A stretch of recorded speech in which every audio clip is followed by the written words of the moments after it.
Darren, obviously, for you individually, a great week.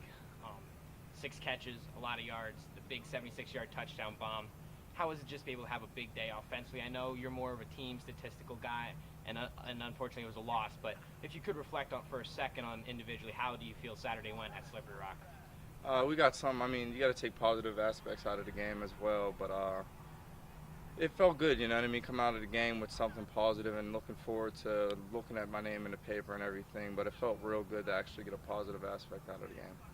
And the one big positive was you became the all-time career receptions for a single season, getting 68 now for this season. Was that something that maybe you had your eye on at the beginning of the season, or is that kind of just a surprise as the weeks went along? Oh yeah, absolutely. I mean, me and my grandfather actually set goals to reach every single year. I mean, we've been doing it since Pee Wee. There's always goals to reach. I mean, you're doing good if everyone's doing good, breaking records, reaching their goals. I mean, the whole team statistically is going to be doing well.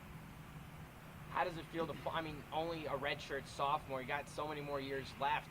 How does it feel to just get etched into the record books this early in your collegiate playing career? It's early. I got 2 more years. I mean, I hope I get my name in the book a few more times. I mean, it's an exciting year to be able to see something positive come out of the year, and I'm striving for breaking more records actually. So, see if I get my hands on a few more.